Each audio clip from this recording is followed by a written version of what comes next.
After a walk on the beach, we moved on to our next destination. We heard that Port Sanilac was a treasure just waiting to be discovered and wanted to find out for ourselves if that was true. Come on along and you be the judge.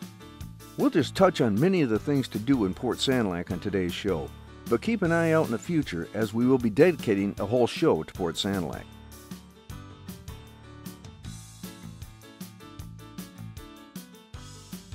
Here is owner of Port Sanilac Marina to tell us more about the race that happens on Friday nights throughout the summer.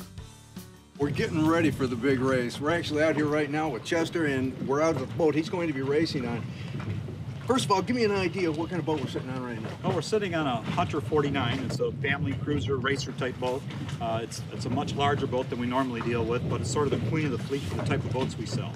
Okay, now we're going to take these, you're going to move out into the water at this point? Oh yeah, in about less than 10 or 15 minutes there'll be a number of boats leaving the dock, and then our race course is right behind us right here on Lake Huron. And there's a series of 5 buoys, but we'll only be going around 3. It's a triangular type course. The course tonight's about 5.1 miles long. We'll head to the north. We'll round the buoy to the north, which is our B mark. Then we'll head due south another 2 miles to what we call our D mark. And then we'll make it back to the A mark where we started, which gives us a complete triangle, which is about 5.1 miles long. The reason I say 5.1 exactly because these races are based on a handicap, and a handicap is based on the performance of the boat and the distance of the race. Because if it's a longer race, boats have to have a bigger handicap. It's all computed on time, on distance. Okay, now you're talking about a handicap, so we're going to see a variety of types of boats out here? Oh, absolutely. You'll have boats that could be 20 foot long to 49 foot long. They could be race boats, they could be cruising boats, they could be family liverboards. There's a variety of boats out here. In fact, most of the boats in this harbor are not really race boats. They're more this type of boat where people use them more for their weekend cottage. A lot of our customers are from the Flint, Lansing, Detroit, Ann Arbor, and they decided that they want to actually live on their boat on Lake Huron rather than have a cottage and pay their taxes and mow them on and that kind of thing. This way they got literally a cottage that they can sail. Okay. Now, how long does the race normally take? Well, tonight it won't be any longer than an hour and a half. This is a little bit of what I would call unorthodox racing. Most sailboat racing is sanctioned by U.S. Sail, which is a racing organization that sanctions races in the United States, but this isn't really that type of race. This is more of a fun thing. We call it a beer can series, and the reason we say beer can, it's a typical term in the sailboat world. We're just going out there to have some fun. We're not out there to go great guns and beat the next guy. We just want to get our boat out of the slip, go around the race course and have some fun, and go back to the bar and have a beer.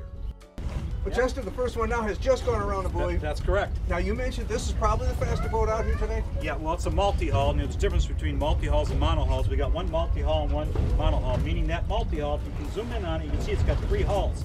And the 3 hulls means it does not have to have a keel. It's a lot lighter. It's probably I'd say a fifth of the weight of that boat. The boat that's coming up here now is about a 35,000 pound boat.